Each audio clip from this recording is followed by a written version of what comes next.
Hi, my name is Rick Bloodworth. This is the Common Sense Christian Financial Channel, and today we're going to continue with the subject that we introduced the other day that was under the heading of Pay Yourself First. If you want to go back and look at some old videos, you can see some on different budget items, especially the main two budget items that most people are going to be dealing with, that being house and auto. But after we looked at those budget items, we talked about the fact that really when we're setting a budget, after we've taken out for taxes and for any giving that we might be doing, we want to make sure we pay ourselves first. And that paying ourselves first is going to go a long way as far as making sure you can set a budget that's workable, and as far as making sure that you've got a little bit of savings and investment put aside for future events and for difficult times that may come up now. And so if you haven't looked at any of those videos and you're interested in them, I'd encourage you to go back and look at them, but especially the Pay Yourself First video, because that's where we start introducing this idea of savings and investments. And today I want to talk about, in this category of paying yourself first, the investments that we might be wanting to make. And again, as with all this, it's not really financial advice. It's just some observations I've made through the years. My master's degree is in finance and economics. I've run my own business, several of them. I've invested in everything from stocks to commodities to physical metals. And so I've got some experience in these areas. I've read a lot of books. I've watched a lot of YouTube videos on this from people who are experts, and I've made a lot of mistakes and I've had a few successes. And so I'm just going to be passing along some of the observations that I have made through about 45 years of investing. As a matter of fact, my first investment was in 1980. And I decided that I wanted to start investing in silver. Actually, it's 1981. I think it was August of 1981. So 44 years ago nearly, I started investing in E.F. Hutton's silver accumulation program. Wasn't a big deal at that time for me. I was just a kid in college, and I was using part of my proceeds for my salary at Kentucky Fried Chicken, a part-time job I had, and just started dabbling in investments. And since that time, I've done a number of different things through the years, but I've learned a lot of lessons, some the hard way as far as the proper way to invest, and some safer ways to invest. And so I want to talk about those today. When we talk about paying yourself first, especially if we're talking about setting aside a certain amount each month from our paycheck, we really have the opportunity to do something that's called dollar cost averaging. And that's going to be really important for today's video, because it's this concept that will allow us to steadily accumulate whatever it is we're wanting to accumulate, and also to do so in a way that doesn't put all of our eggs into one basket, at least not at the very beginning. And so let's just start with an example. Let's say you've got $100 a month you want to invest in something. Maybe it's a mutual fund, maybe it's physical silver or some other type of a commodity that you can actually keep in your possession or hold in a safe deposit box or something like that. But let's just, for sake of this example, say we want to start accumulating silver at $100 a month. And you might want to, at the same time, be starting some type of a mutual fund where you're wanting to put $100 a month into that as well. So anyway, we're just going to use the example of silver. And right now, silver on average is about $35 an ounce. It's actually about $33 an ounce. But after you add the seller's premium to it, or the buyer's premium to it, you're going to be paying about $35 an ounce. And so what do you do with that? Do you just take your savings and put an entire year's worth of savings into that? Well, you can, but if you do, there are certain risks involved with that. If you guess right and you buy at the lower end of the market, well, you'll feel pretty smart at the end of that year for having bought early. But if the market goes down, you're going to feel pretty not so smart as a result of doing that. And because of that, you might get discouraged entirely and stop investing.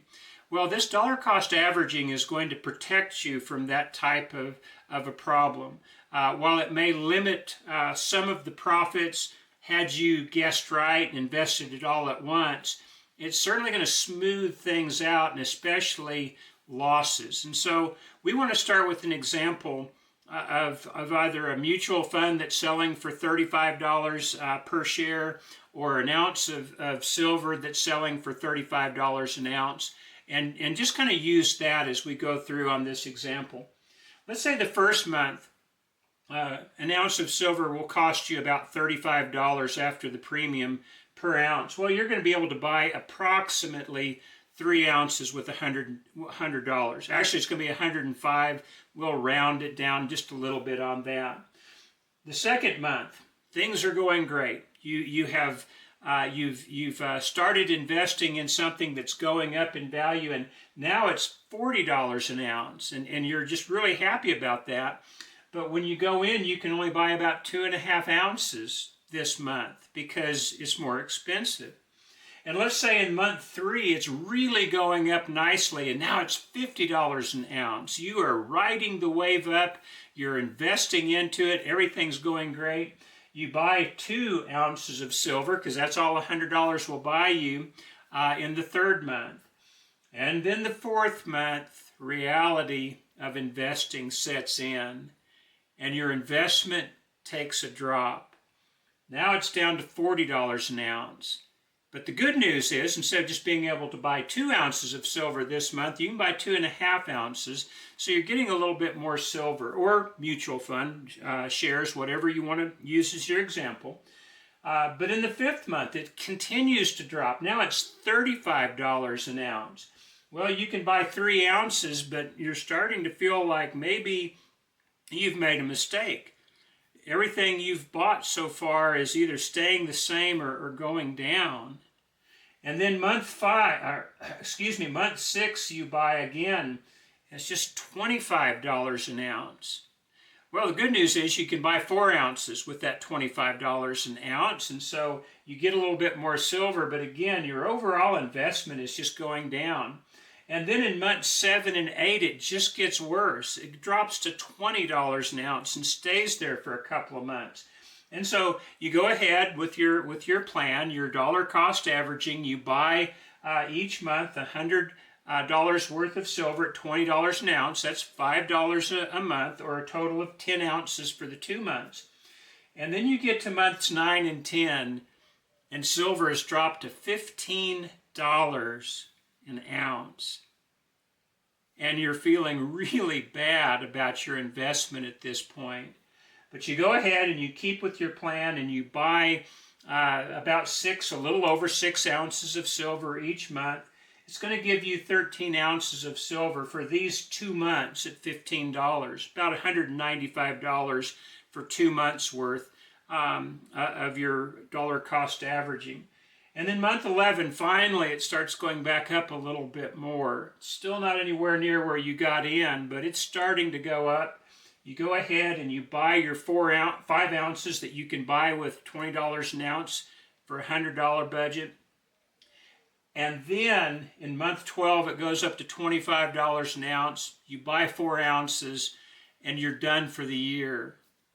And you look at your year, and you started way up at $35. It went to $40 and then $50. But then it just started dropping, as markets have a habit of doing from time to time. They do fluctuate. And in this market drop, it goes all the way down to $15 an ounce. And you're just certain that disaster is hit. It does recover a little bit. It goes up to $25 an ounce, but still, that's quite a bit below where you started buying. But I want you to notice something from this dollar cost averaging strategy. If you have continued each month to invest that $100 a month, even while it was going down, at the end of the year, you will have bought 49 ounces of silver. And at the ending price of $25 an ounce, that's going to be worth $1,225. That's actually $25 more than you invested. Now, that's not that big of a deal, But my point is, in a market that was declining, that was taking a loss month after month after month, and finally just started recovering a little bit at the end, you have still more than broken even on that. And this is the beauty of dollar cost averaging. When prices go down, instead of getting depressed, you're excited because you can buy more. You can buy more ounces of silver, you can buy more shares of your mutual fund, whatever it is that you're buying. When prices are down, they're on sale. Everybody loves a sale, it seems like, except in the stock market and in investments. And people start thinking, well, I'm taking a loss. When in fact what they're doing is they're beginning a practice that in the long run is going to pay off some pretty handsome dividends. Now with this pay yourself first money, this long-term investment type of money, you really do need to have a longer horizon in mind. If you've just got a year or two before you're going to need that money, you're probably better off just leaving it in cash for now. But if you're just starting out, you're just out of college, or you and your spouse are newlyweds, and you're just beginning, or maybe even you're in your 30s or 40s or 50s, but you've still got a horizon of about 20 years or more before you have to sell it. Well, this dollar cost averaging on the whole will typically give you some pretty good results, because over time, if it's a prudent investment, it will typically appreciate in value. Just inflation alone is going to cause most things to go up. When I first started investing in silver in 1981, silver was about $7 an ounce. By the time I really got into investing in silver in the 90s, the early 2000s, it had dropped as low as $3.50 an ounce, seeming to be a failure as far as an investment plan. But then the years kept going by, and as they did, silver started steadily creeping up, just like the stock market steadily creeps up. And now we see that silver in today's market is worth about 10 times what it was about 25, 30 years ago. And you'll find the same thing for the stock market. There will be long periods, long bear markets, where things just seem to go down all the time. And if you're not careful, you'll get discouraged. But if you've made a prudent investment, if you've investigated what you're investing thoroughly and you have a confidence in it, well, you don't worry so much when prices go down, because even when they're going down, you're buying more and more and more of that. And there will come a point where they go back up. And you can, at that point, take profit, or at least take part of your profit. It's always prudent when you've made a quick profit in something, or even a good profit over a period of years, to take a little bit of that profit off the table. Go ahead and pay your taxes on that. Give something back to God for the increase on that. And then if it goes down again, you can reinvest it at a lower price, or you can put it into something else that you wanted to invest in. The idea behind dollar cost averaging is it gives you a source of protection, because you're not putting everything into it all at once and then just experiencing the wild gyrations of any market that you're going to get into. Well, that's the concept of dollar cost averaging. Hope it gives you some information that will be profitable in your own life and useful in your own life. But this is just one of the ways, with this pay yourself first type of investment strategy, that you can start to invest in a prudent way, and also be confident that over the years your investments will continue to grow so that you can use them for something productive later on. Well, hope this is something that you found helpful today, and I hope that you'll come back again for the next video. But thanks for tuning in today, and I hope we'll see you next time. God bless.